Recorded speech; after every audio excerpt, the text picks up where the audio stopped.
बहुत important देववाला Verma press today है, यहाँ पर देख सकते हैं 2023 का, ठीक है, जो कि आपकी परीक्षा में आने वाले हैं। तो यहाँ पर जो है वे हम लोग हिंदी हमारे क्या भाषा मंजरी, इसके हम लोग छठा चैप्टर को देखेंगे।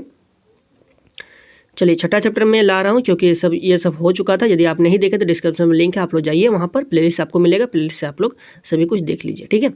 तो चलिए छठा चैप्टर में हमारे क्या अशोक का शस्त्र त्याग। तो अभी के इस वीडियो पर हम लोग अशोक का शस्त्र त्याग, इसी के अभी हम लोग MCQ टाइप के क्वेश्चन को देखेंगे, यानी कि बहुविकल्पी प्रश्न को। आखिर अशोक का शस्त्र त्याग इसको किसने लिखे थे, इसका राइटर कौन है? तो वे हमारा है बंशीधर श्रीवास्तव, ठीक है, बंशीधर श्रीवास्तव। चलिए यहाँ तक आपको समझ में आ गया। यहाँ पर आपको जो है अशोक के बारे में पढ़ना है ना, इस चैप्टर में। तो यहाँ पर देखिए पहला प्रश्न हमारा पूछा गया कि किसने समाचार लाया कि कलिंग के महाराज लड़ाई में मर गए। तो किसने समाचार लाया कि कलिंग के महाराज लड़ाई में मर गए? तो यहाँ पर जो है किसने लाए थे? गुप्तचर ने, संवाददाता ने, कि द्वारपाल ने, या फिर हमारा इनमें कोई नहीं। देखिए आपको बता दूं यहाँ पर जो गुप्तचर ने लाया था, यानी कि यहाँ पर जो है विकल्प संख्या पहला जो है वे हमारा सही हो जाएगा, गुप्तचर। तो किसने समाचार लाए कि कलिंग के महाराज लड़ाई में मर गए? वे हमारा गुप्तचर होगा यहाँ पर सही विकल्प। अगला प्रश्न देखिए, अगला प्रश्न हमारा 2 नंबर यहाँ पर प्रश्न है कि अशोक का शस्त्र त्याग, अशोक ने जो शस्त्र अपना त्याग दिए, है ना। शीर्षक पाठ में पद्मा ने अशोक को क्यों जीवित छोड़ दिया? पद्मा ने अशोक को क्यों जीवित छोड़ दिया आपको बताना है, ठीक है। तो अशोक का हृदय परिवर्तित हो चुका था।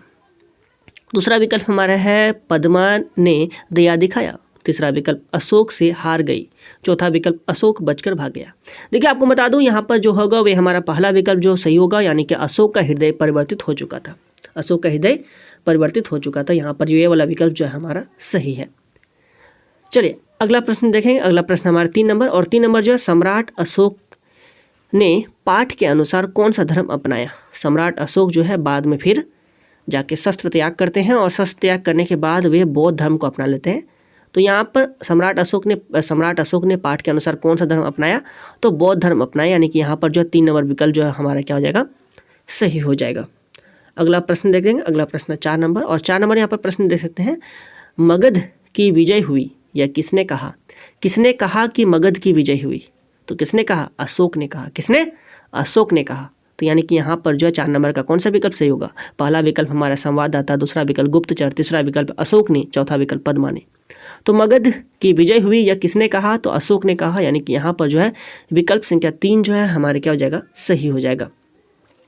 चलिए अगला प्रश्न 5 नंबर, और 5 नंबर यहाँ पर है कलिंग युद्ध कितने सालों से हो रहा था? कलिंग युद्ध जो है कितने सालों से हो रहा था?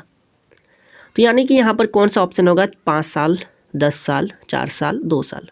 कलिंग युद्ध जो है कितने सालों से हो रहा था? तो कलिंग युद्ध जो है वे 4 सालों से हो रहा था, यानी कि यहाँ पर जो है विकल्प संख्या 3 जो है वे हमारे क्या होगा, सही हो जाएगा। चलिए अगला प्रश्न 6 नंबर, और 6 नंबर यहाँ पर प्रश्न पूछा गया है। 6 नंबर प्रश्न यहाँ पर देखिए, कलिंग के दुर्ग पर किसकी पताका नहीं फहरा रही है, ठीक है। कलिंग के दुर्ग पर किसकी पताका नहीं फहरा रही है? तो आप लोग कहानी पढ़ें, तो यानी कि यहाँ पर क्या होगा, मगध की, यानी कि यहाँ पर जो है हमारा विकल्प संख्या 1 जो है वे सही है, मगध की। इस प्रकार से आपको मैंने यहाँ पर बहुत सारे प्रश्न, यानी कि 6 को ही प्रश्न था, तो मूल रूप से आपको मैंने यहाँ पर 6 प्रश्न आपको मैंने करवा दिए, जो कि बहुत ज़्यादा इंपॉर्टेंट है। आप यदि सभी वीडियो को देखना चाहते हैं तो आप डिस्क्रिप्शन में लिंक दिए हैं, वहाँ प्लेलिस्ट मिलेगा, और लिंक प्लेलिस्ट से आप सभी वीडियो को देखेंगे। तो बस तब अभी इस वीडियो में इतना ही, मिलते हैं अगले वीडियो में, तब तक के लिए बहुत बहुत धन्यवाद।